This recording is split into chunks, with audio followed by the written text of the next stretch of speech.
Hello, welcome guys, Radhe Radhe. Welcome back to my channel. आज है शिक्षक दिवस, तो आप सबको शिक्षक दिवस की बहुत बहुत शुभकामनाएं। मेरे गुरुजनों को बहुत बहुत आभार, जिन्होंने हमें बहुत ज्ञान दिया। सब लोग अपने गुरुजनों का सम्मान करें, क्योंकि गुरु ही वो प्रकाश है जो हमें अंधकार से बाहर निकालता है। गुरु जी के लिए एक श्लोक है, गुरुर ब्रह्मा गुरुर विष्णु गुरुर देवो महेश्वराय गुरुर साक्षात पर ब्रह्म तस्मै श्री गुरुवे नमः। ओम श्री गणेशाय नमः। गणेश जी का नाम लेते हुए शुरुआत करते हैं आज के इस स्टडी के वीडियो की। और फटाफट रिवीजन सीरीज़ में आपका स्वागत है, जिसके 6 वीडियो हो चुके हैं। ये 7वां वीडियो है और 4 चैप्टर बचे हैं। फटाफट कंप्लीट करते हैं आज। और आज हो गया है 4 सितंबर। 7 से तो सेकंड ग्रेड के एग्ज़ाम ही स्टार्ट है, तो हम 4 सितंबर से स्टार्ट करते हैं। और ये सितंबर से स्टार्ट करते हैं क्लास, और स्टॉप वॉच को करते हैं स्टार्ट, और हमारी क्लास हो जाएगी स्टार्ट। चलिए शुरू करते हैं। घड़ी में भी एग्जैक्ट 12 बज रहे हैं और मैं आपकी जब क्लास ले रही हूँ। ठीक है, आज हम कौन सा टॉपिक करेंगे जो सबसे इम्पॉर्टेंट है।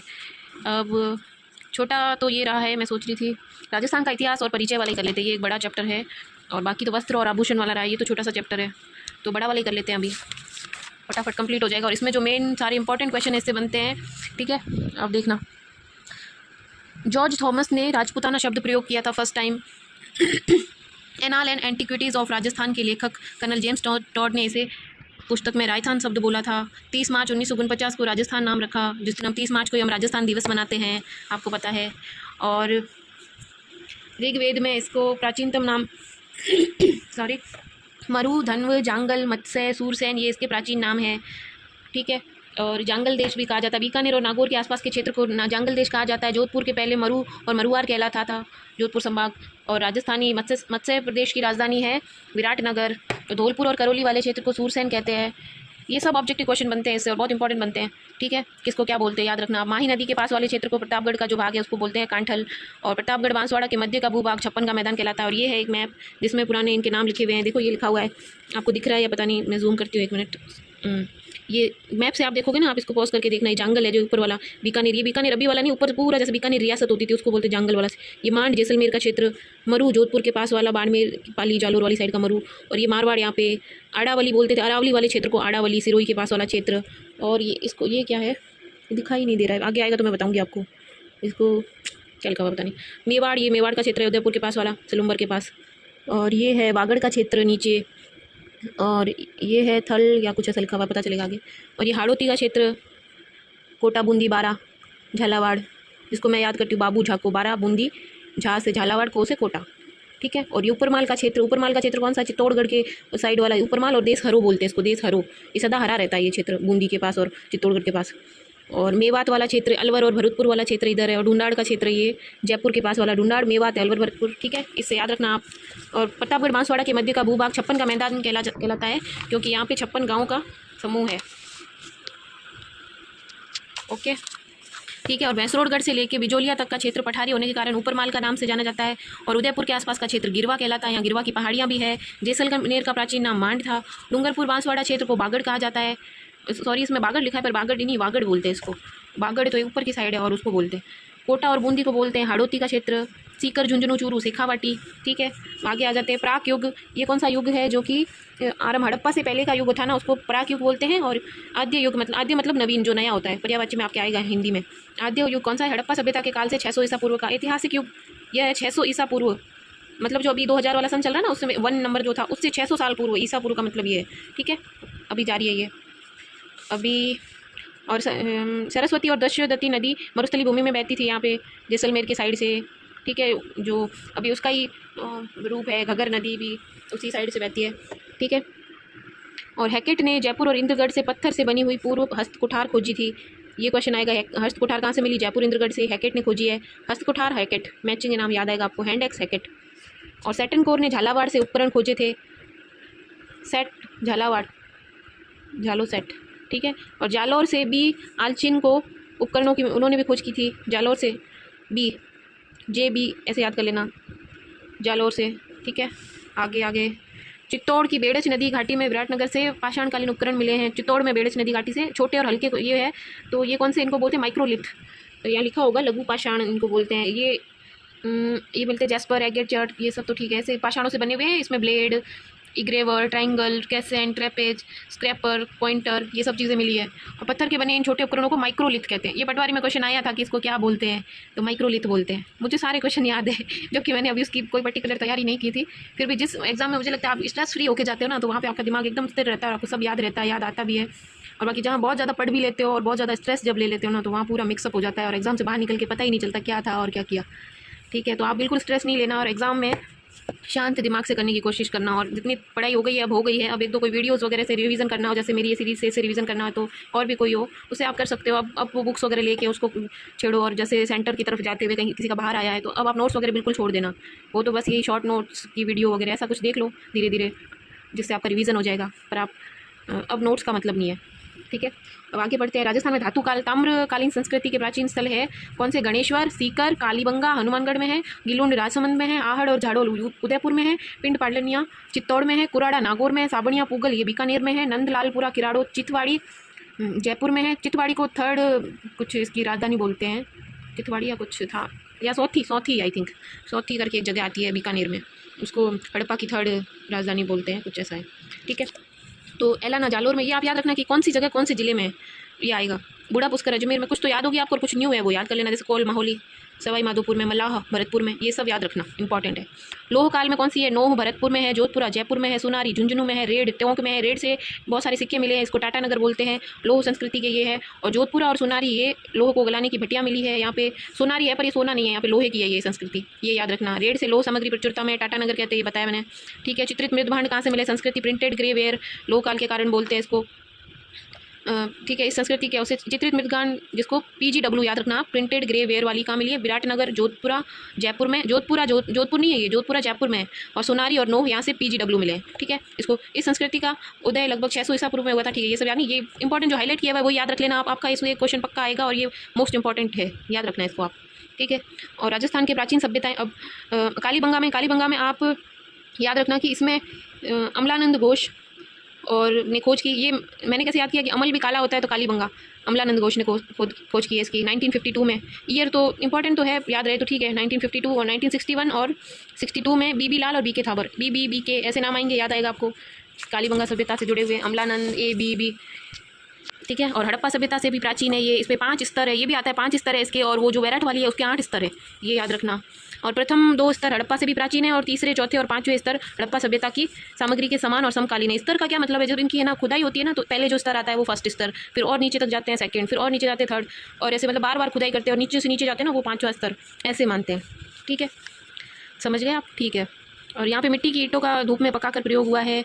और यहाँ पे बर्तनों का रंग लाल है, जिन पर काली और सफ़ेद रेखाएँ हैं। और एक ही खेत में 2 फसलों के अवशेष मिले हैं, और जुते हुए खेत के साक्ष्य मिले हैं, कब्रिस्तान के मिले हैं, खोपड़ी में 6 छेद मिले हैं, खिलौना बैलगाड़ी, हवन कुंड, लकड़ी की नाली और बेलनाकार मोहर मिली है। ये इन सभ्यताओं की मेरी कुछ ट्रिक और शॉर्ट नोट्स बनाए हुए हैं, उसकी मैं एक और वीडियो डालूंगी, वो आप ज़रूर से देखना। उसमें इतना ट्रिक के साथ बता रखा है कि आप कभी नहीं भूलोगे। और ये तो अभी मैं इस बुक को कंप्लीट करवा रही हूँ, इसलिए मैं ऐसे सीधा सीधा बता रही हूँ, फिर मैं वो करवाऊँगी, वो आप ज़रूर देखना, इसके बाद में ही डालूंगी मैं। ठीक है, इसको आप फटाफट कर लेते हैं अभी। उदयपुर में आयड़ नदी के किनारे आहड़ सभ्यता है। आहड़ सभ्यता पाषाण धातु युगीन सभ्यता है। इसमें टीले के नीचे दबी हुई संस्कृति है।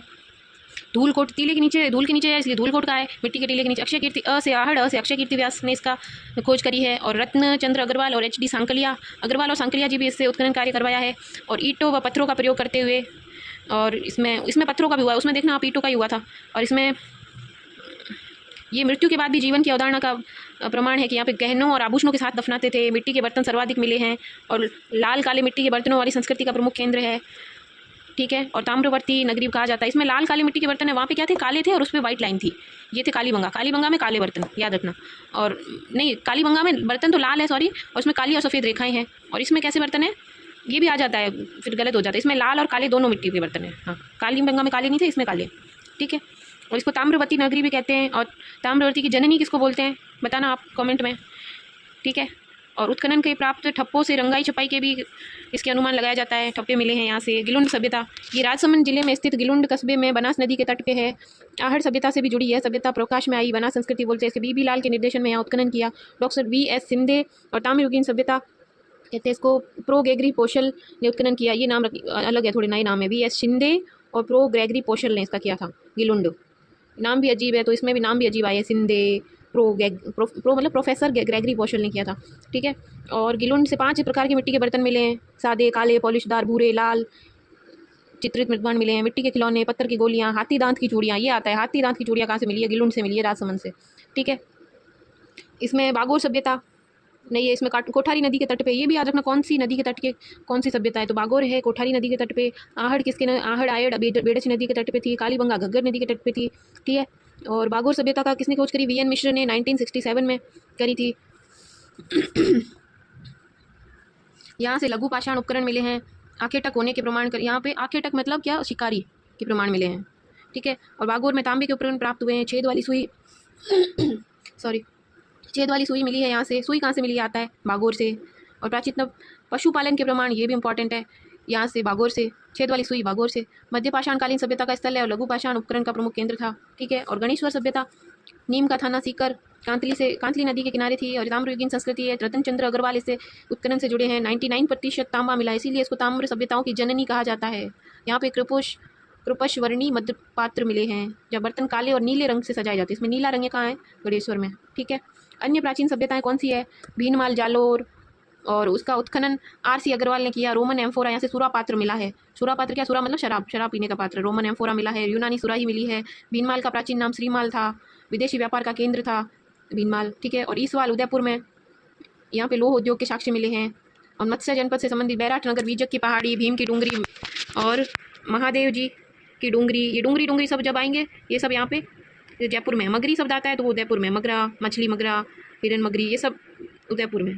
ठीक है, डूंगरी से यहाँ से हड़प्पा सभ्यता और मौर्य काल के अवशेष मिले हैं महादेव डूंगरी से। और दयाराम साहनी, नील रत्न बनर्जी और कैलाश रत्न दीक्षित इससे जुड़े। इसकी ट्रिक है कि दया का नीला कलर, दयाराम नीला, नील रत्न कलर से कैलाश चंद्र, याद रखना ये सब। दया का नीला कलर बैराट में।